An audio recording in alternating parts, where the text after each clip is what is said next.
अरे साथियों, जैसा कि आप लोगों का क्लास 10th से फर्स्ट टर्मिनल का एग्जाम यानी कि प्रथम शाब्दिक परीक्षा 2024 में होने जा रहा है, तो यह वीडियो आपके लिए काफ़ी इंपॉर्टेंट होने वाला है। क्योंकि प्यारे बच्चों, अभी के इस वीडियो में ना हम लोग क्लास 10th के लिए साइंस यानी कि विज्ञान का बिल्कुल 100% ओरिजिनल पेपर लेकर के आए हैं और आप लोगों को सब्जेक्टिव के साथ में ऑब्जेक्टिव दोनों का आंसर की बताने वाले हैं। साथ में इसका PDF कहाँ से डाउनलोड करना है ये भी हम आपको सिखाएंगे। तो वीडियो आपके लिए काफ़ी खास होने वाला है, वीडियो को कंटिन्यू देखिएगा, ठीक है ना। चलिए यहाँ पर देखिए, सबसे पहले टाइम आप लोगों को 1 घंटा जो है ना 15 मिनट का ही दिया जाएगा और यह टोटल 80 नंबर का एग्जाम होगा, ठीक है। यहाँ पर देखिएगा 1 से लेकर के 48 तक प्रश्न मिलेगा, जिसमें से 40 प्रश्नों का जवाब देना है, ठीक है। तो चलिए एक एक प्रश्न को हम लोग देखते हैं, फिर आपको आंसर की भी डाउनलोड करने के लिए सिखाएंगे। और देखिए यहाँ पर पहला प्रश्न है कि प्रकाश के परावर्तन के कितने नियम है, तो ये आपको याद रखना है 2 नियम है। पहला का ऑप्शन नंबर ए करेक्ट होगा। 2 नंबर की दाढ़ी बनाने के लिए किस दर्पण का उपयोग किया जाता है, तो आपको याद रखना है ये हो जाएगा अवतल दर्पण का, यानी ऑप्शन नंबर बी होगा। 3 नंबर क्वेश्चन है कि समतल दर्पण की फोकस दूरी होती कितनी है, तो याद रखना है 3 का right answer option number A हो जाएगा, यानी कि अनंत होती है, ठीक है। तो चलिए ऑप्शन नंबर इसका ए नोट करना है। क्वेश्चन नंबर 4 है अवतल दर्पण के सामने वस्तु को कहाँ रखा जाए ताकि प्रतिबिंब उल्टा और क्या हो, वास्तविक हो, तो याद रखिएगा 4 का बिल्कुल ऑप्शन डी हो जाएगा, नोट कर लेना वक्रता केंद्र पर। क्वेश्चन नंबर 5 बोला गया कि उत्तर दर्पण से बना काल्पनिक प्रतिबिंब होता है कैसा, तो याद रखना है 5 का ऑप्शन नंबर आपका ए हो जाएगा, सीधा और आवर्धित होता है। तो ऑप्शन नंबर आपका ए बिल्कुल यहाँ पर जो है ना राइट हो जाएगा। चलिए आगे हम लोग बढ़ेंगे। 6 नंबर क्वेश्चन बोला गया कि लेंस के मुख्य फोकस की संख्या कितनी होती है, तो बिल्कुल आपको याद रखना है 6 का ऑप्शन बी हो जाएगा, यानी कि आपका 2 हो जाएगा।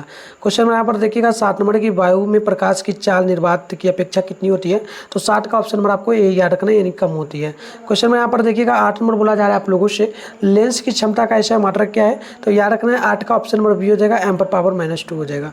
क्वेश्चन नंबर यहाँ पर 9 है कि निम्नलिखित में से किस लेंस को अपसारी लेंस, ठीक है ना, कहा जाता है, तो याद रखिएगा 9 का ऑप्शन नंबर आपका ए बिल्कुल करेक्ट होगा, अवतल लेंस हो जाएगा। तो चलिए प्यारे बच्चों आगे बढ़ते हैं। क्वेश्चन नंबर 10 की ओर बोला जाए कि किसी माध्यम के अपवर्तनांक का मान क्या होता है, तो याद रखना है sin i बटे sin r, यानी ऑप्शन नंबर बी बिल्कुल यहाँ पर करेक्ट होगा। 11 नंबर क्वेश्चन है कुंडली के साइज को कौन नियंत्रित करता है, तो याद रखना है 11 का ऑप्शन नंबर ए हो जाएगा, पश्चिमाभावी, यानी ऑप्शन नंबर आपका ए करेक्ट होगा। क्वेश्चन नंबर 12 है निकट दृष्टि दोष दूर करने के लिए किस लेंस का व्यवहार होता है, तो 12 का ऑप्शन नंबर आपको याद रखना है, ऑप्शन बिल्कुल यहाँ पर सी हो जाएगा, यानी कि आपका अवतल लेंस होगा। और आगे बढ़ते हैं नेक्स्ट क्वेश्चन की ओर। 13 नंबर आपसे बोला जा रहा है कि प्रकाश के किस वर्ण का रंग तरंगदैर्घ्य अधिकतम होती है, तो बिल्कुल याद रखिएगा 13 का ऑप्शन नंबर आपका सी होगा, यानी कि लाल हो जाएगा। क्वेश्चन नंबर यहाँ पर 14 है कि निर्वात में प्रकाश की चाल क्या होती है, तो याद रखना है बिल्कुल इसका राइट आंसर ऑप्शन नंबर आपका जो है ना प्यारे बच्चों बी हो जाएगा, नोट कर लेना, ऑप्शन बी हो जाएगा डायरेक्ट, ठीक है। चलिए 3 गुना 10⁻8 जो ना 8 होता है। चलिए यहाँ पर देखिए क्वेश्चन नंबर यहाँ पर आपका 15 नंबर है नेत्र गोलक का व्यास लगभग कितना होता है, तो याद रखना है 15 नंबर का राइट आंसर जो है ना ऑप्शन नंबर आपका ए हो जाएगा 2.3 सेंटीमीटर। तो ऑप्शन नंबर 13 का 13 है कि 15 है ना, अरे 15 है, तो 15 का बिल्कुल ऑप्शन नंबर आपका जो है ना बिल्कुल यहाँ पर 15 का ऑप्शन नंबर आपका ए हो जाएगा। चलिए हम लोग आगे बढ़ते हैं नेक्स्ट प्रश्न की ओर। 15 के बाद है 16 नंबर, ये बोला जा रहा है कि तारे के टिमटिमाने का कारण क्या है ना, तो याद रखिएगा तारे के टिमटिमाने का कारण वायुमंडलीय अपवर्तन होता है, तो ऑप्शन नंबर आपको सी नोट करना है। 17 है कि वह विक्रियाएं जिसमें अभिकारकों के बीच आयनों का आदान प्रदान होता है वह क्या कहलाता है, तो बिल्कुल 17 का ऑप्शन नंबर बी हो जाएगा, यानी कि नोट करना है द्वि विस्थापन हो जाता है। चलिए क्वेश्चन नंबर 18 नंबर है कि वायु युक्त खाद्य सामग्री को विकृत गंदी होने से बचाने के लिए उसमें मिलाए जाने वाले पदार्थ को क्या कहा जाता है, तो बिल्कुल 18 नंबर का ऑप्शन नंबर आपको बी नोट कर लेना, जो ना उपचायक। चलिए आगे बढ़ते हैं। 19 नंबर है वह पदार्थ जो अभिक्रिया के वेग को परिवर्तित कर जो ना घटा या बढ़ा देता है वह क्या कहलाता है, तो बिल्कुल 19 का ऑप्शन नंबर आपको सी नोट कर लेना है, उत्प्रेरक, ऑप्शन नंबर बिल्कुल सी करेक्ट। आगे बढ़ते हैं नेक्स्ट क्वेश्चन की ओर। 20 नंबर है सिरका में कौन सा अम्ल पाया जाता है, तो बिल्कुल 20 का ऑप्शन नंबर ये हो जाएगा, नोट करना एसिटिक अम्ल। अगली क्वेश्चन है यहाँ पर 21 नंबर है हमारा शरीर का पीएच मान किस परास पर कार्य करता है, तो बिल्कुल 21 नंबर का ऑप्शन नंबर आपको सी नोट कर लेना है, यह 7.0 से 7.8 के बीच ऑप्शन सी होगा। 22 नंबर के निम्न में से कौन संश्लेषित सूचक है, तो बिल्कुल 22 का ऑप्शन नंबर आपका बी हो जाएगा, नोट कर लेना मेथिल ऑरेंज। अगली क्वेश्चन यहाँ पर देखिए 23 है चींटी के डंक में कौन सा अम्ल पाया जाता है, तो बिल्कुल 23 का ऑप्शन ऑप्शन नंबर आपका ए करेक्ट होगा, यानी कि मेथेनोइक अम्ल होगा। 24 नंबर क्वेश्चन बोला जा रहा है कि अम्लीय वर्षा के जल का पीएच मान कितना होना चाहिए। तो याद रखना है 24 का ऑप्शन भी होगा 5.6 से अधिक होना चाहिए। चलिए आगे बढ़ेंगे। तो अगली क्वेश्चन आपके सामने 25 नंबर बोला गया, निम्न में से कौन भस्म नहीं है। तो बिल्कुल आप याद रखिएगा 25 का ऑप्शन नंबर बी हो जाएगा, NaCl हो जाएगा। आगे बढ़ते हैं क्वेश्चन नंबर 26 से, बुझा हुआ चूना है इनमें से क्या हो सकता है ना, मतलब क्या फॉर्मूला है बुझा हुआ चूना का। तो बिल्कुल 26 का ऑप्शन सी नोट करना है, CaOH2 हो जाएगा। अगले क्वेश्चन 27 है, मेथेनोइक अम्ल का सामान्य नाम क्या है। तो 27 का ऑप्शन होगा फॉर्मिक अम्ल हो जाएगा। अगली क्वेश्चन 28 नंबर है, अम्ल और क्षार आपस में अभिक्रिया करके क्या बनाता है। तो बिल्कुल 28 का ऑप्शन नंबर सी नोट कर लेना है, या लवण बनाता है। तो ऑप्शन नंबर यहाँ पर बिल्कुल आपका सी करेक्ट होगा। आगे बढ़ेंगे तो क्वेश्चन नंबर 29 है, CaOCl2 का प्रचलित नाम क्या है। तो 29 का ऑप्शन नंबर बिल्कुल यहाँ पर नोट करिएगा, तो सी हो जाएगा, यानी कि विरंजक चूर्ण हो जाएगा। 30 नंबर क्वेश्चन है, निम्नांकित में से कौन सा आयन लाल लिटमस पटर को नीला कर देता है। तो बिल्कुल 30 का याद रखना है, ऑप्शन नंबर आपका बी हो जाएगा, OH पर पावर सिंगल बॉन्ड। अगली क्वेश्चन यहाँ पर 31 है, धोबिया सोडा यानी कि वॉशिंग सोडा का रासायनिक सूत्र क्या है। तो बिल्कुल 31 का याद रखिएगा, ऑप्शन सी होगा Na2CO3 10H2 होगा। ऑप्शन नंबर यहाँ पर बिल्कुल सी होगा।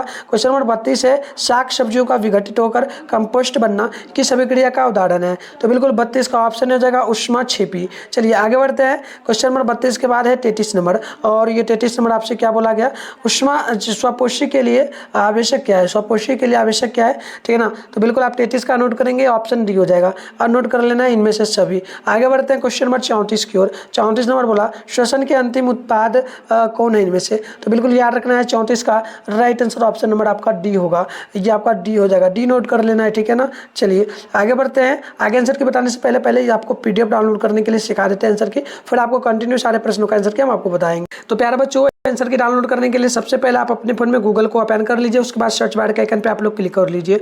और अभी आप लोग जिस चैनल पे वीडियो देख रहे हैं, चैनल का नाम है मिठुन स्टडी सेंटर। तो आप लोग चैनल का नाम मिठुन स्टडी सेंटर फटाफट से जो ना सर्च कर लीजिएगा। इसके बाद ऊपर करिएगा, फर्स्ट में आपके सामने मिठुन स्टडी सेंटर का ऑफिशियल वेबसाइट मिल जाएगा। मैं आपको जूम करके दिखा रहा हूँ, इस पर आपको क्लिक करना है।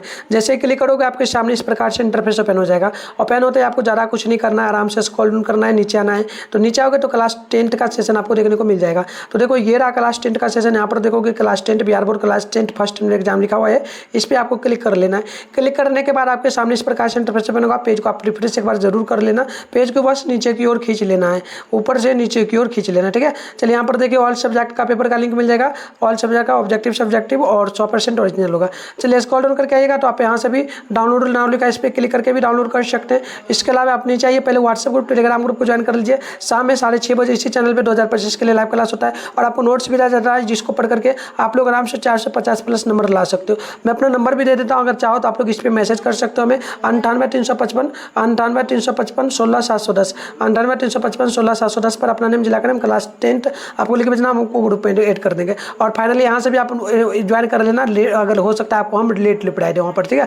चलिए नीचे आएगा तो यहाँ पर पेपर का नेम, इधर डाउनलोड लिंक मिलेगा, Hindi Sanskrit science social science आपको और सब्जेक्ट मिल जाएगा, मैथ इंग्लिश उर्दू। और आप देखेंगे नॉन हिंदी वाले बच्चों के लिए नॉन हिंदी उर्दू टोटल है। फिलहाल हम लोग करेंगे साइंस का, तो साइंस के सामने डाउनलोड लिखा है तो डाउनलोड पे हम लोग क्लिक करेंगे, और यहाँ पर पेज को फिर से रिफ्रेश कर लेंगे। फिर आराम से स्क्रॉल डाउन करके नीचे आएंगे तो यहाँ पर देखिएगा आपको ऑब्जेक्टिव के सारे प्रश्नों का पहले आंसर की मिल जाएगा। प्रॉपर देखिए ऑब्जेक्टिव के सारे प्रश्नों का आंसर की आपको यहाँ पर देखने को मिल रहा है। इसके अलावा नीचे आइएगा तो सब्जेक्टिव प्रश्नों का आंसर की भी आपको यहाँ पर देखने को मिल जाएगा, ठीक है। ये सब्जेक्टिव प्रश्नों का आंसर की है, ये भी, और लॉन्ग क्वेश्चन का सारा आंसर की मैं जस्ट यहाँ पर कुछ ही देर में डाल दूंगा। आपको एग्जाम हॉल में जाने से पहले चेकआउट कर देना है यहाँ पर आकर के बार-बार। तो चलिए आगे बढ़ते हैं नेक्स्ट क्वेश्चन की ओर। अगली प्रश्न आपसे 35 बोला कि सामान्य आहार नाल का सबसे लंबा भाग कौन सा है। तो 35 का ऑप्शन नंबर आपका बी हो जाएगा, नोट कर लेना, छोटी आंत। क्वेश्चन नंबर 36 बोला गया चालनी नलिकाएं पाई जाती है किसमें। तो 36 का याद रखना है, ऑप्शन सी हो जाएगा, ये हो जाएगा फ्लोएम में। अगले क्वेश्चन यहाँ पर देखिएगा 37 है, RBC की जीवन अवधि कितने दिनों की होती है। तो आप याद रखिएगा 37 का ऑप्शन नंबर आपका ये हो जाएगा 120 दिनों की। क्वेश्चन नंबर 38 है, निम्नांकित में से किससे रंध्र के छिद्र छिद्र से घिरे होते हैं। तो याद रखिए 38 का ऑप्शन आपका बी हो जाएगा, ये गार्ड कोशिका होगा।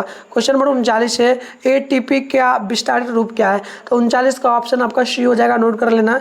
जो है ना ये जगह एडिनोसिन यानी ऑप्शन नंबर सी होगा। आगे बढ़ेंगे 40 नंबर की ओर, मनुष्य में वृक्क एक तंत्र भाग है जो क्या किससे संबंधित है? तो 40 का ऑप्शन वाला आप सी नोट करेंगे, उत्सर्जन से। तो टोटल 40 क्वेश्चन बनाना है, हम 40 प्रश्नों का आंसर आपको बता दिए, ठीक है। और फिलहाल हम लोग इसका आंसर की आपको जो बचा नेक्स्ट वीडियो में बताएंगे। और ये देखिए सब्जेक्टिव प्रश्न यहाँ पर दिखा दे रहे हैं। पहला है कि टिंडर प्रभाव क्या है, दूसरा है कि मानव आंख में दृष्टि दोष क्या है, कितने प्रकार के होते हैं। तो सारे प्रश्नों का आंसर की नेक्स्ट वीडियो ला रहा हूँ, उसमें प्रश्न भी दिखाऊंगा, इस आंसर की डायरेक्ट जाकर के आप लोग जहाँ से बताओ वहाँ से डाउनलोड कर लो। मिलता है नेक्स्ट वीडियो में, तब तक के लिए बाय बाय प्यारे बच्चों।